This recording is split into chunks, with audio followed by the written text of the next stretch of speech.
বাবা, দিন দিন যে তোমার বয়স বাড়ছে সেদিকে একটু খেয়াল করো। জীবনে অনেক মিথ্যে কথা বলেছো বাবা। এই বয়সে এসে দয়া করে আর মিথ্যে বলো না, তাতে তোমার পাপের বোঝাটা বাড়বে বই কমবে না কিন্তু। আমি মিথ্যে কথা বলছি এই কথাটা তুই বলতে পারলি মা? বল আমি তোর সাথে কোন মিথ্যে বলেছি? কেন? এই যে বললে মাথার পাকা চুল উঠিয়ে দিতে পারলে প্রতিটা চুলের জন্য নাকি তুমি আমাকে 2 পয়সা করে দেবে। তা বলি, জীবনে কোনোদিন কি দিয়েছো? এতদিনে যদি সত্যি সত্যি আমাকে 2 পয়সা করে দিতে না প্রতিটা সাদা চুলের জন্য, তাহলে তো আমি কোটিপতি হয়ে যেতাম গো। তাই নাকি রে মা? তোর বাবা তো কোটিপতি নয়, তার মেয়ে হয়ে তুই কোটিপতি কিভাবে হতিস? আর আমার মাথা থেকে যদি কোটি কোটি সাদা চুল উঠিয়ে ফেলিস, তাহলে তো আমার মাথাটা পুরো ফুটবলের মাঠ হয়ে যাবে। হ্যাঁ, আর আমার মাথায় কি কোটি কোটি চুল আছে নাকি? বাবা, নিজের মাথার চুল তো আর নিজে দেখতে পারো না। যদি দেখতে তাহলে বুঝতে আমি সত্যি না মিথ্যে বলছি। আর বানিয়ে বানিয়ে কথা বলে আমারই বা লাভ কি বলো তো?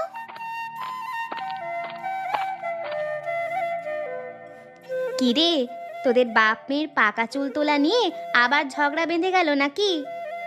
ঝগড়া লাগবে না কেন মা বলো তো? বাবা সব সময় আমাকে ঠকিয়ে যাচ্ছে, তুমি এবার তার একটা বিহিত করো। তা বলি, বিহিত করব কি শুনি? আমি যদি তোর বাবাকে কোনো শাস্তি দিতে চাই, তাহলে তো সবার আগে তুই নিজেই আমাকে মানা করবি, আর তারপর ভ্যাঁ ভ্যাঁ করে কান্না জুড়ে দিবি। তখন আমি কি করব? মা, প্রতিবার আমি তোমার শাস্তির হাত থেকে বাবাকে বাঁচিয়ে দিয়েছি, কিন্তু এবার থেকে আর বাঁচাবো না। তখন বাবা মজাটা টের পাবে। না রে মা, আমাকে এবারের মতো মাফ করে দে। এর পরের বার থেকে তোর মাইনেটা আমি ঠিকঠাক মতো দিয়ে দেব। এবারের মতো দে না মাফ করে। এতবার করে যখন বলছো, তখন না হয় মাফ করে দিলাম, কিন্তু এরপর থেকে সাদা চুল তুলতে আসলে আমাকে অগ্রিম টাকা দিতে হবে, না হলে তোমার কোনো কাজ করব না। আমার মেয়েটা তো একদম পাকা হয়ে গেছে।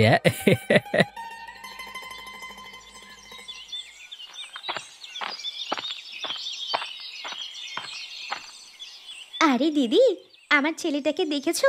ও কি তোমার বাড়িতে এসেছিল নাকি গো? না তো, আজকে ভানু তো আমাদের বাড়িতে আসেনি। কোথায় যে গেল? সেই সকালে বের হয়েছে, এখন তো দুপুর হয়ে গেছে, এখনো যে ঘরে ফেরার নাম নেই। এই ছেলেটাকে নিয়ে না আমি আর পারি না গো। শীতকাল আসলেই ওর যত কুঁড়েমি শুরু হয়ে যায়। ওহো, আচ্ছা আচ্ছা, আমি তো ভুলেই গিয়েছিলাম। শীতের দিন আসলে তো ভানুটা আবার একদম স্নান করতে চায় না। তবে শীত তো এখনো পুরোপুরি শুরু হয়নি, সবে মাত্র শুরু হচ্ছে, এতেই এই অবস্থা। ভালো মতো পুরোপুরি শীত পড়লে তখন তো আর আমাদের ছেলেটাকে খুঁজেও পাওয়া যাবে না। আজকে আসুকও, 2-4 ঘা না দিলেই হচ্ছে না, খুব বার বেড়ে গেছে ছেলেটার। আহা, ছোট মানুষ তো, এই বয়সে তো একটু আধটু অমন করবেই। আস্তে আস্তে সব ঠিক হয়ে যাবে। না দাদা, ও সব সময় এমন করে। আর জানেন, গতবার একটানা 12 দিন স্নান করেনি, তারপরে ওর চর্মরোগ হয়ে গিয়েছিল। আমরা সবাই মিলে অনেক বকাবকি করেও ওকে স্নান করাতে পারিনি। পুরো জানুয়ারি মাস প্রায় সে স্নান না করেই ছিল। এবার একদম শুরু থেকেই আমি খুব সতর্ক আছি, যে করেই হোক স্নান তাকে করতেই হবে। তুমি ওকে গরম জল দিয়ে স্নান করাও নাকি ঠান্ডা জল দিয়ে? এত ছোট মানুষকে ঠান্ডা জল দিয়ে স্নান করানোর কোনো দরকার আছে নাকি? ওকে তুমি গরম জল দিয়ে স্নান করাবে। আরে দাদা, আমি তো সেটাই করি। আমরা নিজেরাও গরম পানি দিয়ে স্নান করি আর ওকেও করাই। এরপরেও ও স্নান করতে চায় না, এই জন্যই তো আমরা রাগ করি। আচ্ছা যাই হোক, তোমাদের বাড়ি আসলে ভালো করে বুঝিয়ে শুনিয়ে বাড়িতে পাঠিয়ে দিও। এখন আমি যাচ্ছি, আমার শাশুড়ি বসে আছেন, তাকে খাবার দিতে হবে। আচ্ছা যাও, ভানু আসার সাথে সাথে তোমার কাছে খবর পাঠিয়ে দেব, এত চিন্তা করো না।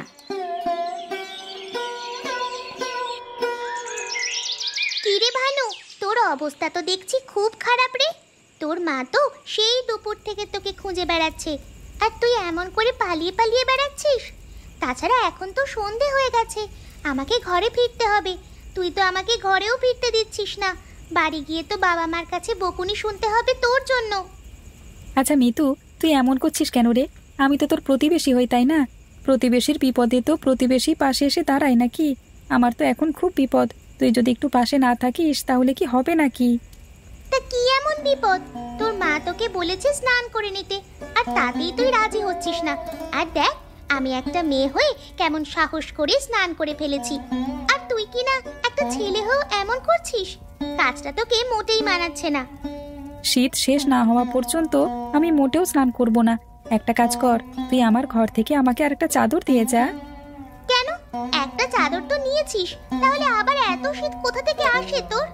আমাকে দেখতে পাচ্ছিস না আমি কি তোর মতো করছি নাকি? বছরে মাত্র কয়েকটা মাস মাত্র শীত থাকে, আর আমাদের দেশের শীত অতটাও বেশি থাকে না। আমরা তো আমাদের শীতকালটা উপভোগ করি, আর তুই এমন কেন করিস? সেটা আমি জানি না। শীতের সময় আসলেই আমি যখন জল দেখি তখনই আমার খুব ভয় লেগে যায়, সেটা হোক গরম অথবা ঠান্ডা জল। এই ভয়টা আমার অনেক দিনের। আচ্ছা, তার মানে তোর এই জলের ভয়টা কাটাতে হবে। তাহলে দেখবি আর ভয় পাবি না তুই। তুই যখন স্নান করতে যাবি তখন মনে মনে ভাববি, কিসের ভয়, কার ভয় আমি পাচ্ছি? এই জলের ভয়। তখন দেখবি তোর খুব হাসি পেয়ে যাবে, আর মনে হবে এতদিন ধরে আমি সামান্য জলকে ভয় পেয়েছি। আমি না পুরুষ মানুষ। হ্যাঁ, পুরুষ মানুষই তো। বড় হলে সবাই যখন জানতে পারবে যে ছোটবেলাতে তুই শীতকালে স্নান না করে থাকতি, তখন তোর সাথে কেউ মিশবে না। তারপরে দেখবি কেমন লাগে। তাই এখন থেকেই এই জলের ভয়টা দূর করার চেষ্টা কর, বুঝলি? মিতু, তোর কথাগুলো আমার মনে থাকবে, আমি চেষ্টা করব। তবে তোকে এক্ষুনি কথা দিতে পারছি না, কিন্তু অবশ্যই চেষ্টা করব। ঠিক আছে রে, তুই চেষ্টা কর। এখন আমাদের দুজনকেই বাড়িতে যেতে হবে, আর 1 মিনিটও এখানে বসে থাকা যাবে না। তাহলে আমাদের বাবা মায়েরা খুব দুশ্চিন্তা করবে। চল চল, এখন উঠি।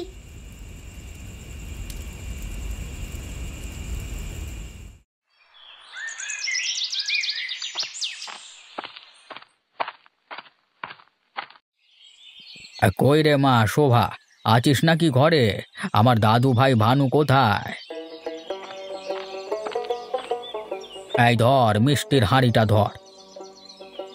আর দাদা ভাই, আমার দাদা ভাইটা কোথায়? বাবা, তোমার নাতি এখনো ঘুম থেকে ওঠেনি। সকাল সকাল ঘুম থেকে উঠতে ওর নাকি খুব শীত লাগে। তা চলো, ঘরে চলো তুমি। আরে দাদু ভাই, তুমি এসে গেছো? তোমার গলা শুনে আমি তাড়াতাড়ি উঠে পড়েছি। কেমন আছো তুমি? আমি তো ভালো আছি, কিন্তু তোমার কি অবস্থা? তোমাকে তো দেখে মনে হচ্ছে তোমার বড়ই বেহাল করুণ অবস্থা। তা তুমি গায়ে কটা চাদর জড়িয়েছো, গোনা যাবে তো? কটা আবার? দাদু, দেখতেই তো পাচ্ছ, মাত্র 3টে জড়িয়েছি। এই নিয়ে আবার বলবার কি আছে? মাকে তো বলেছিলাম আমাকে আরো কয়েকটা চাদর বের করে দিতে, কিন্তু মা দিল না। তাই আমি ভাবছি আমি নিজেই নিজের একটা শীতের পোশাক বানাবো। তা কি করে বানাবে? কাপড় কিনতে তো টাকা লাগবে, সেই টাকা দেবে কে? কাউকে দিতে হবে না দাদু, আমি নিজে নিজেই তৈরি করব। তোমরা সবাই দেখে একদম চমকে যাবে। আমাকে 2টো দিন সময় দাও, আর সেই 2টো দিন তুমি আমাদের বাড়ি থেকে যাও। তারপরে দেখবে ভানুর কেরামতি। দাদু ভাই, তোমার কি সেই আগের অসুখটা এখনো আছে নাকি? অসুখ মানে? কিসের অসুখ দাদু ভাই? শীত আসলেই স্নান না করবার অসুখ। আমার শীত কাতুরে দাদু ভাই তো আবার শীতকালে আসবার আগেই স্নান বন্ধ করে দেয়। ওর এই অসুখ আর মনে হয় যাবে না গো বাবা। দিন দিন যত বড় হচ্ছে মনে হচ্ছে তত আরও এই রোগটা ওর ওপর ভর করেছে। জিজ্ঞেস করে দেখো, শীত ভালো করে পড়লো কি পড়লো না। এখনই 4 দিন স্নান করেনি। কাছে গিয়ে দেখো তো কোনো পচা গন্ধ পাও কিনা। মা, খবরদার বলছি, আমাকে নিয়ে এসব কথা একদম বলবে না। কিসের কিসের আবার পচা গন্ধ শুনি? আর জামাই বাবাজি কোথায়? সে কি আর ঘরে বসে থাকার মানুষ নাকি? সারাক্ষণ তো কাজ আর কাজ। সকালে নাকে মুখে জল পানি খেয়ে অমনি দৌড়ে বেরিয়ে গেল, আসবে একদম রাতে। যাক যাক, এটা ভালোই হলো। এটা তো কাজের বয়স। আমাদের মতো হলে তো আর তেমন কোনো কাজ করতে পারবে না। আরে দাদু ভাই, ঘরে চলো, দুজনে মিলে সবগুলো মিষ্টি খেতে হবে না? বাইরে দাঁড়িয়ে এত কথা বলছো কেন তুমি? দাদু ভাই, বাইরে দাঁড়িয়ে কথা বলতেই তো ভালো লাগে। ঘরে গেলে শুধু শুধু বসে থাকতে হয়, তাই আমার বাইরেই ভালো লাগে। এখন ঘরে যাও বাবা। দেখছো না সকাল সকাল কেমন কুয়াশা পড়ছে। বেশিক্ষণ বাইরে দাঁড়িয়ে থেকো না, তাহলে আবার ঠান্ডা লেগে যেতে পারে।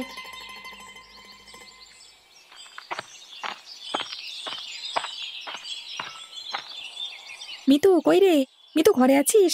থাকলে বের হ, তাড়াতাড়ি আয়। একটা কাজ করেছি, দেখলে একেবারে চমকে যাবি রে। আরে ভানু, কি করেছো এটা? এটা কোন দেশের পোশাক? হ্যাঁ, আর কেই বা তোমাকে এমন করে বানিয়ে দিয়েছে? আরে আমাদের জন্য না হয় এমন পোশাক বানাতে বলতাম। হ্যাঁ, ভানু, তুই কি আয়না দিয়ে দেখেছিস এই পোশাকটা পরার পরে তোকে কেমন দেখাচ্ছে?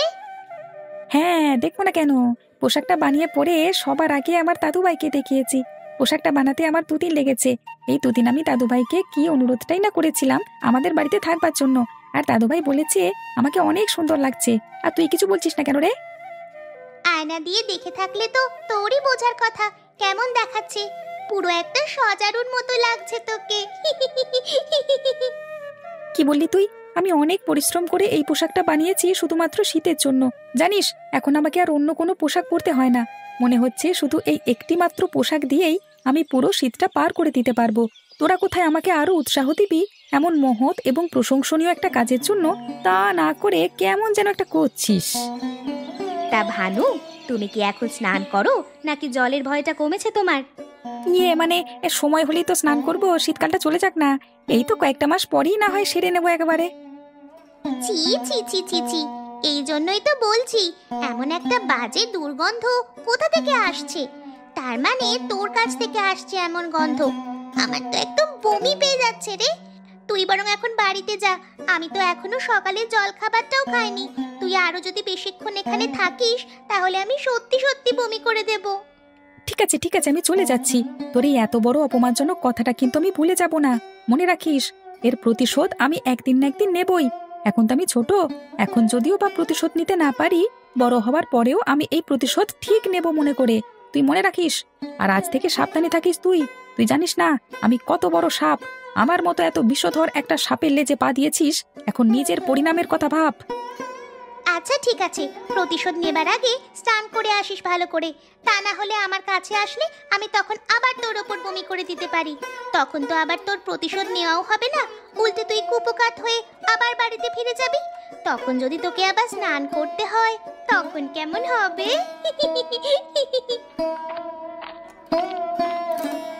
আচ্ছা, এই ছেলেটার এই শীতের প্রতি ভয়টাই ওর হয়তো কোনো মানসিক রোগের কারণ হয়ে দাঁড়াচ্ছে।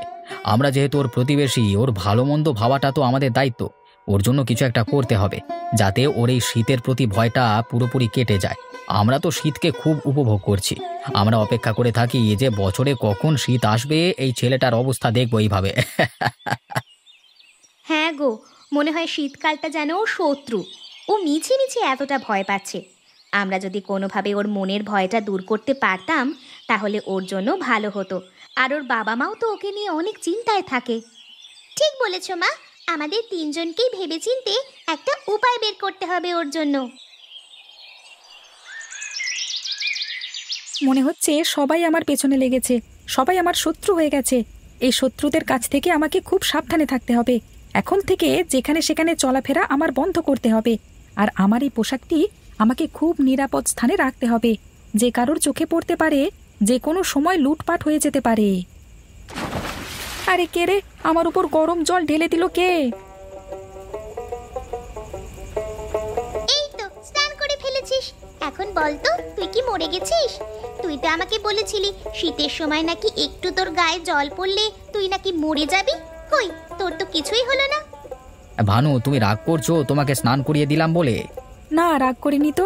জলটা তো গরমই ছিল, গায়ে পড়তে ভালোই লাগলো। আমার শীত কাতুরে দাদা ভাই, তুমি কি এখন থেকে স্নান করবে? দেখেছো তো, ভয়ের কিছুই নেই। হ্যাঁ দাদা ভাই, তুমি একদম ঠিক কথা বলেছো। ভয়ের একদম কিছুই নেই। আর মা, আজকে থেকে এসব পোশাক আমি আর পরবো না। আমি আর সজারু সাজবো না, আর প্রতিদিন স্নান করব। দারুণ সিদ্ধান্ত। এখন থেকে ভানুকে আর কেউ শীত কাতুরে বলবে না।